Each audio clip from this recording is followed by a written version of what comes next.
Γεια σας, είμαι ο Δημήτρης για το κανάλι μου Farm Revolution. Στο σημερινό βίντεο θα δούμε πώς μπορούμε να κάνουμε συντήρηση σε ένα σκαπτικό μηχάνημα που διαθέτουμε, καθώς έχω αναφέρει και σε άλλα βίντεο ότι η συντήρηση σε οποιοδήποτε μηχάνημα διαθέτουμε είναι πάρα πολύ σημαντική, καθώς αυτή θα μας εξασφαλίσει την σωστή λειτουργικότητα του μηχανήματος αλλά και τη μακροζωία του. Όσο αφορά τα σκαπτικά μηχανήματα, καθώς εργάζονται σε αρκετά σκληρό περιβάλλον, μιας και τα χρησιμοποιούμε για να σκάβουμε το έδαφος, οπότε έρχονται σε επαφή με σκληρά εδάφη, με πέτρες, με σκόνες, οπότε για αυτό το λόγο θα πρέπει να τα συντηρούμε σχολαστικά και ανατακτά διαστήματα, ώστε να εξασφαλίσουμε την απροβλημάτιστη λειτουργία τους. Το μεγαλύτερο μέρος της συντήρησης σίγουρα αφορά τον κινητήρα του σκαπτικού μηχανήματος, τόσο για να αλλάζουμε τα λάδια του κινητήρα ανά κάποιες ώρες χρήσης σύμφωνα με τον κατασκευαστή, αλλά το σημαντικότερο είναι ανατακτά διαστήματα να καθαρίζουμε το φίλτρο αέρος, καθώς όπως είπαμε εργαζόμαστε σε ένα περιβάλλον με αρκετά πολύ σκόνη, οπότε το φίλτρο αέρος λερώνεται, μαζεύει σκόνη δηλαδή πάρα πολύ, οπότε δεν μπορεί να αναπνεύσει εισαγωγικά ο κινητήρας και θα έλεγα ότι είναι και ο νούμερο ένα λόγος όπου παθαίνουν ζημιά οι κινητήρες των σκαπτικών μηχανημάτων. Οπότε δώστε ιδιαίτερη προσοχή σε αυτό, να καθαρίζετε το φίλτρο αέρος αρκετά συχνά. Εάν το σκαπτικό σας μηχάνημα διαθέτει ταχύτητες, τότε σίγουρα έχει και ένα σασμάν, οπότε θα χρειάζεται να αλλάζετε και εκεί λάδι ανά κάποιες ώρες λειτουργίας, όπως το είπαμε, σύμφωνα πάντα με τις οδηγίες του κατασκευαστή. Δώστε όμως ιδιαίτερη προσοχή στον τύπο λαδιού που θα χρησιμοποιήσετε, για αυτό το λόγο να συμβουλεύεστε το manual του σκαπτικού σας μηχανήματος, καθώς εκεί θα βρείτε το σωστό τύπου λαδιού πρέπει να χρησιμοποιήσετε τόσο στον κινητήρα αλλά και στο σασμάν. Για να μπορέσουμε να δούμε πώς κάνουμε συντήρηση σε ένα σκαπτικό μηχάνημα, θα περάσουμε και στο πρακτικό κομμάτι του βίντεο, ώστε να κάνουμε συντήρηση σε ένα σκαπτικό μηχάνημα που διαθέτω. Για αρχή θα πλύνουμε το σκαπτικό μας μηχάνημα, ώστε να απομακρύνουμε τυχόν χώματα, λάσπες ή σκόνες που μπορεί να έχει σε κάποια δύσκολα σημεία, οπότε για αυτό το λόγο θα το πλύνουμε σχολαστικά, ώστε να είναι καθαρό και να προστατεύσουμε το σκαπτικό μηχάνημα από τυχόν διάβρωση. Όσοι διαθέτετε σκαπτικό μηχάνημα όπου η κίνηση μεταδίδεται με ημάντα, τότε θα πρέπει να αφαιρέσετε το πλαϊνό καπάκι, ώστε να καθαρίσετε και εκείνο το σημείο, μιας και εκεί μαζεύονται αρκετές βρωμιές.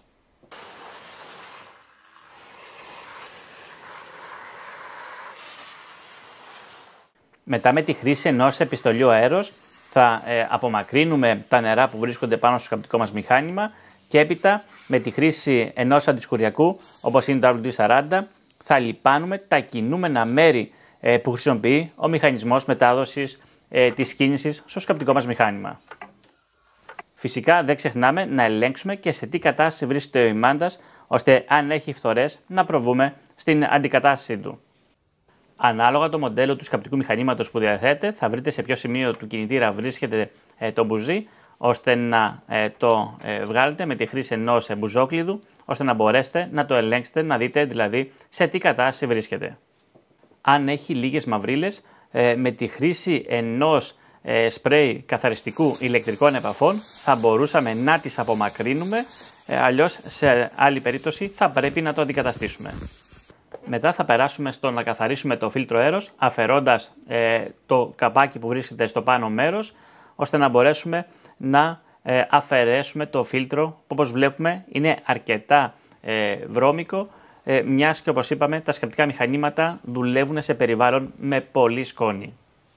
Οπότε αφαιρούμε και το φίλτρο αέρος, βλέπουμε ότι πραγματικά έχει πάρα πολύ σκόνη και γι' αυτό το λόγο θα πρέπει να το καθαρίσουμε. Προσοχή όμως, δεν πλένουμε τα φίλτρα αέρος, ειδικά με έφλεκτα υλικά όπως είναι η βενζίνη ή πετρέλαιο.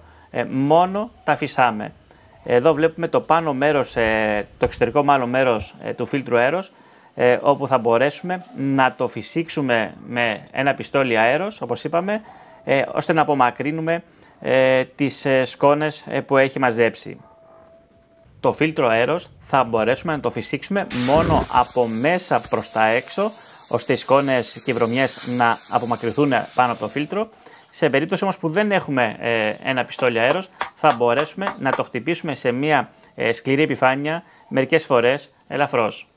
Φυσικά δεν αμελούμε στο να καθαρίσουμε και το καπάκι του φίλτρου αέρος, καθώς και εκεί μαζεύονται αρκετές βρωμιές.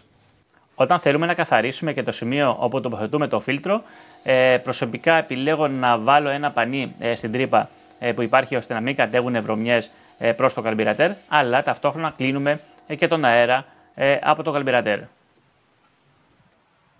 Έχοντας πλέον καθαρίσει το φίλτρο αέρος όπως βλέπουμε, όπου για ακόμη μια φορά θα ξανατονίσω ότι είναι πάρα πολύ σημαντικό να καθαρίζουμε το φίλτρο αέρος ανατακτά διαστήματα, καθώς είναι η νούμερο 1 αιτία όπου παθαίνουν ζημιά οι κινητήρες. Οπότε, αν θέλουμε να αυξήσουμε τη μακροζωία του κινητήρα από το σκαπτικό μας μηχάνημα, θα πρέπει ανατακτά διαστήματα να καθαρίζουμε το φίλτρο αέρος.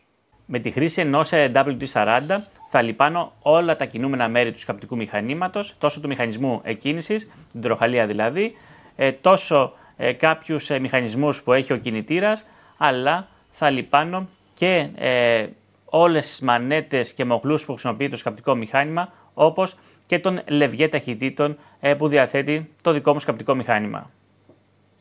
Στα πλαίσια συντήρησης του σκαπτικού μηχανήματος θα καθαρίσουμε και το καρμπυρατέρ, οπότε κλείνουμε το διακόπτη βενζίνης. Το δικό μου μοντέλο διαθέτει και ένα βρυσάκι, ώστε να αδειάσουμε τη βενζίνη από το καρμπυρατέρ, όσο υπάρχει δηλαδή, και μετά να αφαιρέσουμε ένα καπάκι που έχει, που μέσα υπάρχει ένα φίλτρο, που είναι ουσιαστικά το φίλτρο βενζίνης που χρησιμοποιεί το καρμπυρατέρ. Εδώ βλέπουμε κάτω χαμηλά στο ποτηράκι ότι έχει κάποια μικρές βρωμιές, οπότε τις απομακρύνουμε, το φίλτρο είναι καθαρό και έτσι το ξανατοποθετούμε. Προφανώς ένα από τα βασικότερα κομμάτια συντήρησης ενός κινητήρα είναι η αλλαγή λαδιών. Για το κάθε πότε αλλάζουμε λάδια στον κινητήρα θα πρέπει να συμβουλευτούμε τις οδηγίες χρήσεως του κατασκευαστή, όπως και επίσης θα πρέπει να συμβουλευτούμε τον τύπο λαδιού που χρησιμοποιεί ο κινητήρας του σκαπτικού μας μηχανήματος. Οπότε, αφαιρώντας μία βίδα από το μπροστινό μέρος του σκαπτικού μου μηχανήματος, βλέπουμε ότι αφαιρούμε τα λάδια από τον κινητήρα. Χρειάζεται 600 ml λάδι ο κινητήρας που χρησιμοποιεί το σκαπτικό μου μηχάνημα. Ο κατασκευαστής προτείνει λάδια 10-30 ή ΣΑΕ 30. Εγώ έχω επιλέξει να χρησιμοποιήσω λάδια 10-30. Μιας και το σκαπτικό μηχάνημα διαθέτει ταχύτητες, άρα έχει ένα σασμάν, οπότε θα πρέπει να αλλάξω και το λάδι που χρησιμοποιεί το σασμάν. Η χωρητικότητα του λαδιού στο σασμάν του δικού μου σκαπτικού μηχανήματος είναι 2,2 λίτρα και ο τύπος λαδιού που χρησιμοποιεί είναι ίδιος με το λάδι του κινητήρα. Οπότε για αυτόν τον λόγο θα πρέπει να συμβουλεύεστε, το ξαναλέω για ακόμη μια φορά, τις οδηγίες χρήσεως του σκαπτικού σας μηχανήματος, ώστε να επιλέξετε το κατάλληλο τύπο λαδιού τόσο για τον κινητήρα αλλά και για το σασμάν. Προφανώς περισσότεροι θα πείτε ότι στο σασμάν χρησιμοποιούμε βαλβολίνη, αλλά το ξαναλέω ότι ακολουθούμε πάντα τις οδηγίες που μας δίνει ο εκάστοτε κατασκευαστής του μηχανήματος.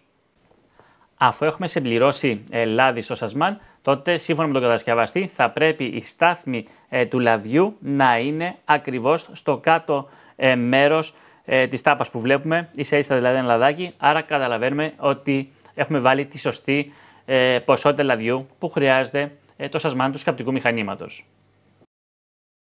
Το σκαπτικό μας μηχάνημα, όπως γνωρίζουμε όλοι, έρχεται σε επαφή σε δύσκολες συνθήκες εργασίας σίγουρα, οπότε το κάτω μέρος του σκαπτικού μηχανήματος έρχεται σε επαφή με το έδαφος, οπότε φθήρεται πιο εύκολα.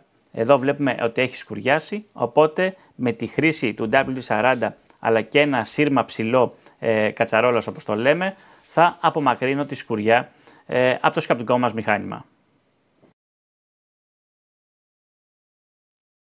Αφού έχουμε κάνει τη συντήρηση πλέον στο σκαπτικό μας μηχάνημα, θα προσθέσουμε και φρέσκια βενζίνη για να το χρησιμοποιήσουμε.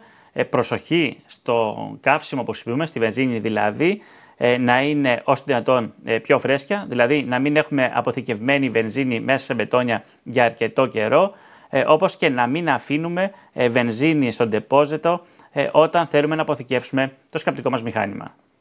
Οπότε πλέον βλέπουμε το σκαπτικό μας μηχάνημα σε μια άριστη κατάσταση, καλοσυντηρημένο, οπότε είναι έτοιμο για εργασία και προφανώς θα έχουμε μια σωστή λειτουργικότητα, αλλά με αυτόν τον τρόπο έχουμε αυξήσει και την μακροζωία του μηχανήματός μας.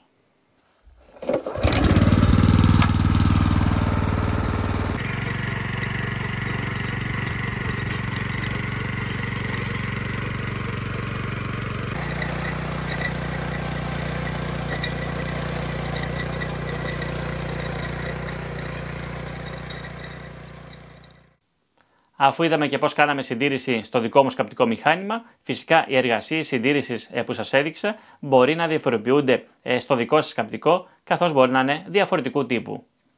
Αυτό που θέλω να κρατήσετε από το σημερινό βίντεο είναι ότι πρέπει να συντηρείτε αρκετά συχνά και σχολαστικά τα σκαπτικά σας μηχανήματα, καθώς εργάζονται αρκετά σκληρά σε σκληρό περιβάλλον, οπότε θα πρέπει να αλλάζετε το λάδι του κινητήρα και του σασμάν σύμφωνα με τις οδηγίες του κατασκευαστή, αλλά να χρησιμοποιείτε και ένα αντισκουριακό, όπως είναι για παράδειγμα το WD-40, στα κινούμενα μέρη του σκαπτικού, όπως είναι οι μανέτες, οι ταχύτητες, τα σειρματόσχηνα που χρησιμοποιεί, οι ντίζες, αλλά και να το χρησιμοποιείτε και στα μεταλλικά μέρη του σκαπτικού μηχανήματος για την προστασία τους από τη διάβρωση.